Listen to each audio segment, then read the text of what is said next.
Good morning. My name is Fernando Bojorquez. I'm the acting chair for the Conflicts of Interest Board for the City of New York, and I call this meeting to order. This meeting is being conducted pursuant to New York State Open Meetings Law, Public Officers Law, Section 100 at SEC. For purposes of this meeting, I shall designate Catherine Miller as recording secretary.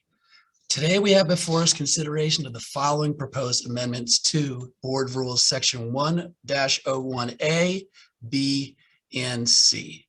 I think we'd like to get started by having Chad Galizade provide a brief background on the board's work on amending these particular set of rules, the gift rules to be precise. They've been almost 2 years in the making, and followed by a short summary of what is presently before the board. So Chad, I'll hand the baton over to you. Thank you, Fernando.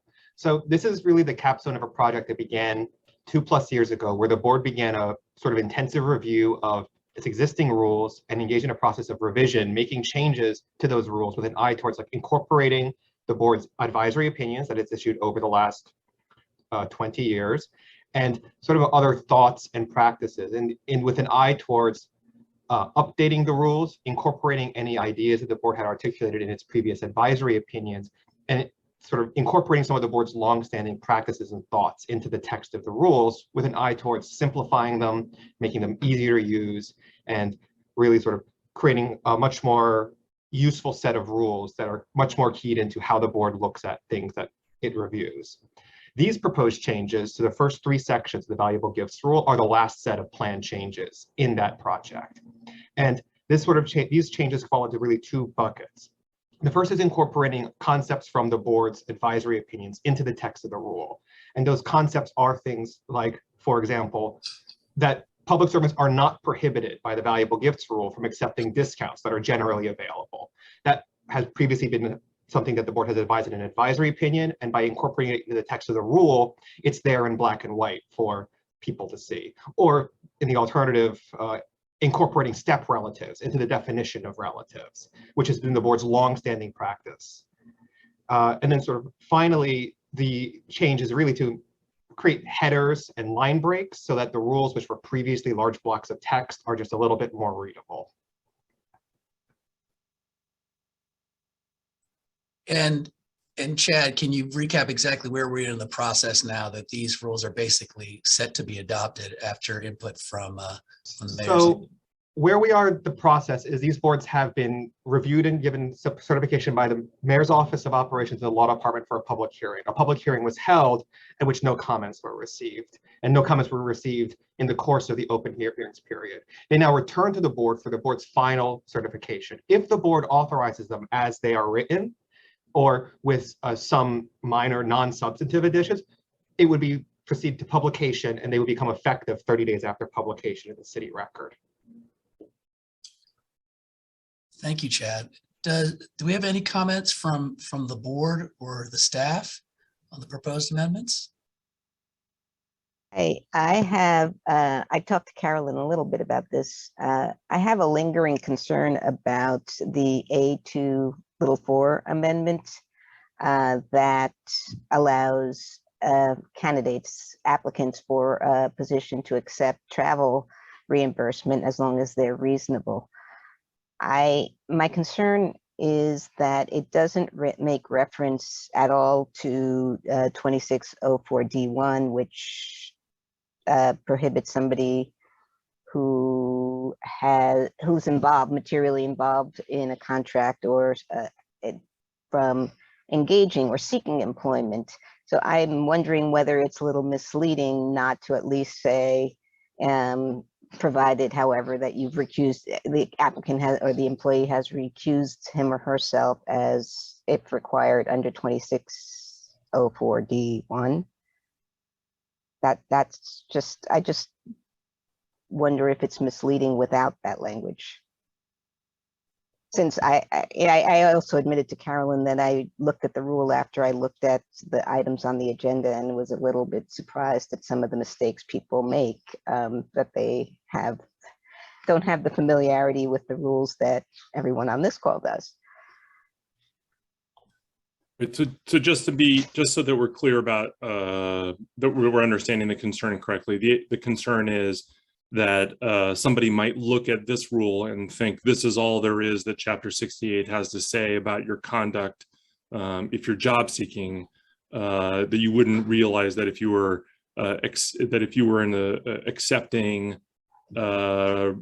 reasonable travel expenses for going to a job interview, and your prospective employer had a particular matter that you were actively considering, that you would be violating the job seeking prohibition at the D1 job seeking prohibition. Right. So that you would think that because I can accept the travel expenses, you don't have the awareness of 2060 one that you should, right. and may think that this means it's okay. And I know the rule is really intended for people who aren't involved in this city's contracts, but it's not limited to those people. It could be someone else. Right. So the sort of the theory that we've been doing all the rules under has been the idea that that bringing rules that are related to the same subject together in one place is something that we would do in training materials or training programs or FAQs on our website and things like that, rather than through sort of cross references. I don't think there are any other sort of cross references in the rules, but that, it's not like we can't do that. I mean, if the board wants to do that, we can certainly do that. For what it's worth, I think I've spoken up on this topic, although I can't remember on which side, in favor of cross-referencing or against cross-referencing, but the point's well taken. And so I guess we got to decide here, because George is right. On the other hand, I'm not going to argue the point. Yeah, I hear your point, George. I see it more as an education issue rather than a statutory construction one, right? Because they're presumed to, all the rules apply, right? And so when they're reviewing, if they're looking at this rule and they're getting advice from whoever it is that they're going to be getting advice from in terms of what they can do, then they have to be also understand that D1 is also implicated too, if it's even implicated. Right. To Ethan's point, when we're training folks, we're going to be doing the modules that bring all these rules together. I am a little concerned that if we did cross-referencing everywhere here, then we'd have to do it everywhere, and that could be a logistical issue. But I hear your point. Chad or Ethan or Carolyn, do you have any other feedback on it? Well, obviously, we want to make sure that the board is comfortable with the rule. So is the concern that if there is probably a way to incorporate a reference that doesn't require sort of restarting the clock on the public hearing. So if the board's temperature is they want some sort of reference, I'm comfortable proposing some language right now. I want to make sure that's what the board wants. So is the sense of the board that there's the desire for the reference, in which case I have something that I'm reasonably sure might address this concern, or if not, the text of it can stand. But like Ethan said, the practice has been not to include cross-references in the interest of really not larding up the text of the rule, wanting to have like a lean rule. But that's our practice. That's a stylistic thing. We want to address the board's concern substantively. Yeah, I agree with having lean rules because people stop reading if they're not lean. But I worry that when I read the rule, the first thing that I thought of was, well, what if you have this? What if this employer has business with your agency or with the city and you're involved? So, and I agree with Fernando's point that whoever's advising the person will give them that advice, but that presumes people are getting advice. Right? And from what I saw on the rest of the agenda, they're not, even when they get advice, they violate the rules. Points well taken. Would something like travel expenses paid, just sort of reading what the proposed language for Romanet 4 would be, travel expenses paid by a prospective employer for a public servant to interview for a position, provided that the travel expenses are reasonable, and then we add a comma, we strike the and, the trip is no longer necessary to complete the interview, and then we add a new comma clause. comma, and the public servant has complied with City Charter Section 2604 D1. And- Yeah, And if required, because they may not be required. I mean, Yeah. right? well, and the public servant has complied with, if they don't have a particular matter, there's no recusal required. So it really True. is to direct them to the existing True. restriction. And Okay. because the proposed edit doesn't add an additional restriction, it doesn't require a restarting of the rulemaking process. That was my question. And Yeah. would we need to go back to the mayor's office No. as well with this change, Or a public hearing. or a public hearing?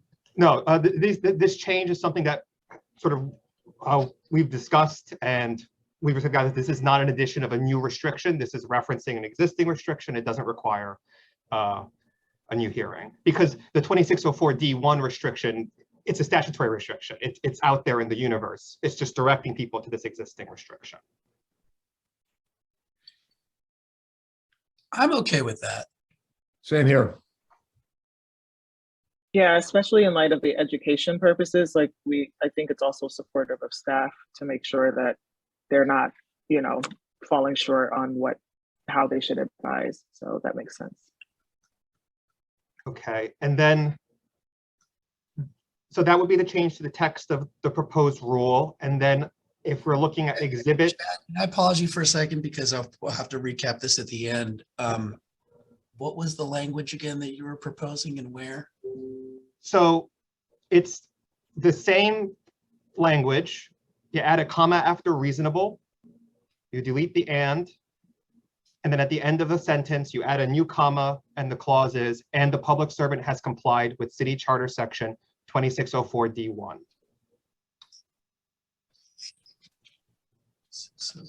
Or maybe friendly in compliance with. It's because it's an ongoing process, in compliance with. The public servant is in compliance with? Yep, how's that? Or complies with. Even shorter.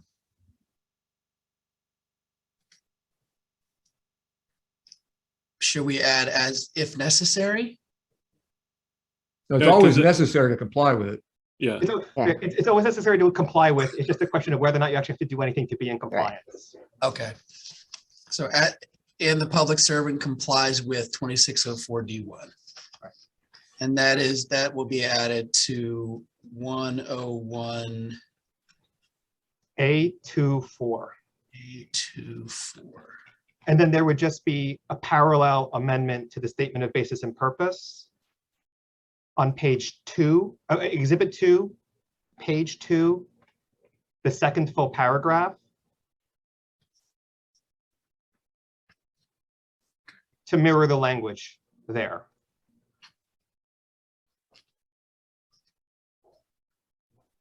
Okay, got it. Well, we'll see. We'll see if I got it. Okay. Thank you, Georgia. I think that was a good add. Thank you. Any other comments from the board? Or the staff?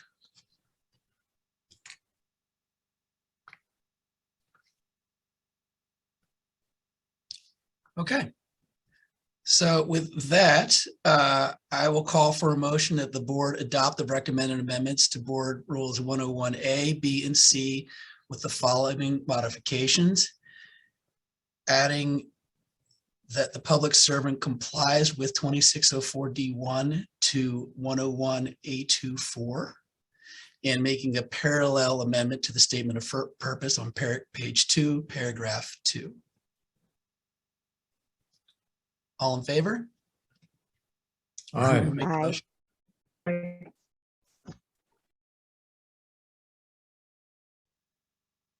Do I have a second? I second. Okay, now all in favor. Aye again. Aye. Aye. Aye.